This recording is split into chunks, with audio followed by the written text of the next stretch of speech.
42%. That's how much of the code shipping to production right now was written by AI. And 96% of developers say they don't fully trust what AI generates, yet fewer than half review it before committing. Think about that gap.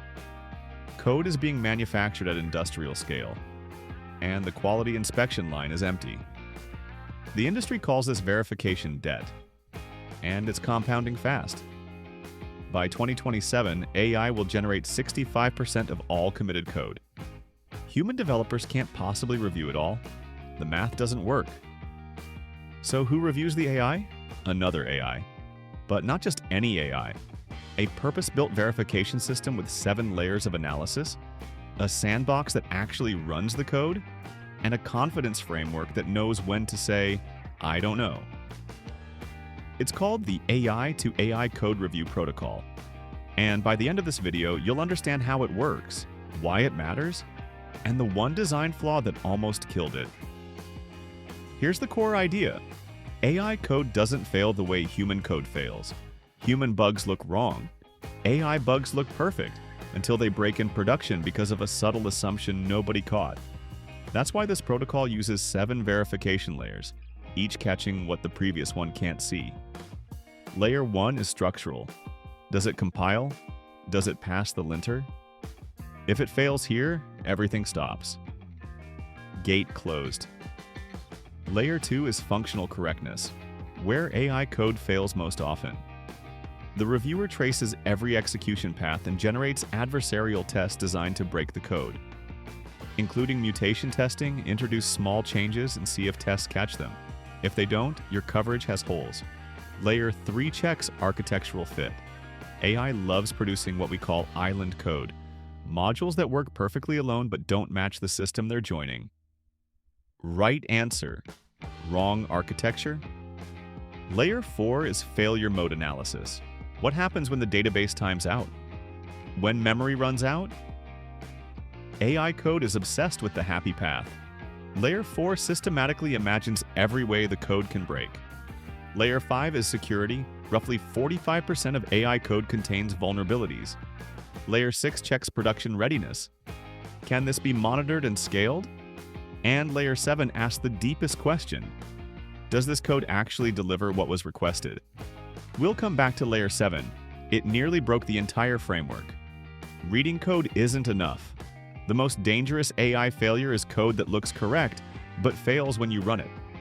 So the protocol doesn't just analyze code, it executes it inside an isolated sandbox that self-destructs after every review. Think of it as a crash test facility for software. The sandbox compiles the code, runs the tests, generates adversarial inputs, and then starts breaking things on purpose. Network failures, timeout injections, memory exhaustion. Resource limits hit.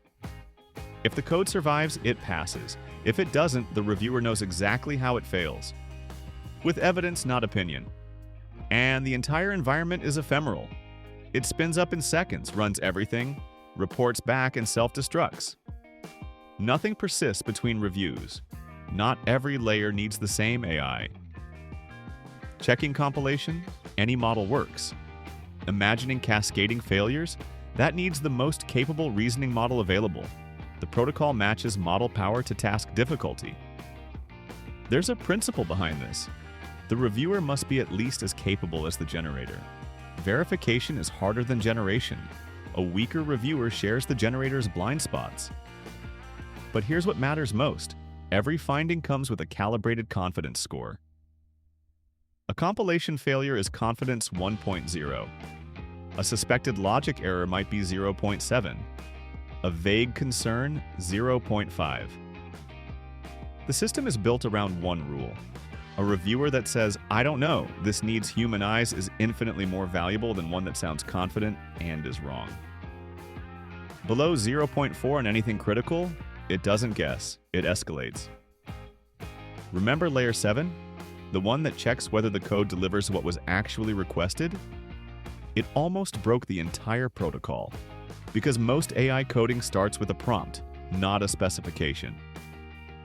Add a login page with OAuth. That's it. No spec to verify against, The AI reviewer ends up checking AI code against AI-interpreted intent. That's circular. That's the blind leading the blind. The fix came from lean product development. Instead of demanding specifications up front, the system builds the absolute minimum viable artifact and puts it in front of the user immediately. For that login page, it builds just the OAuth redirect, bare minimum, and asks, "Is this what you meant?" The user confirms, modifies, or rejects.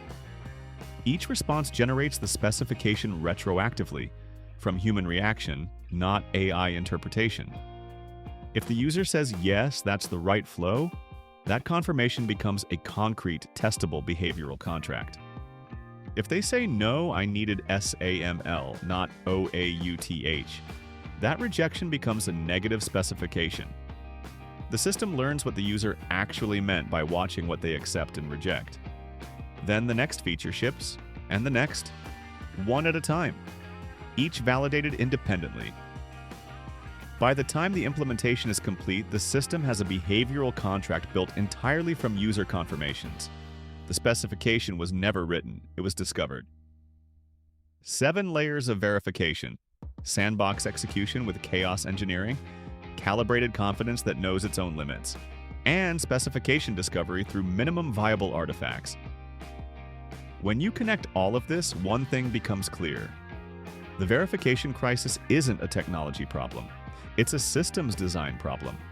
And the organizations that solve it now will have a compounding advantage as AI-generated code keeps growing.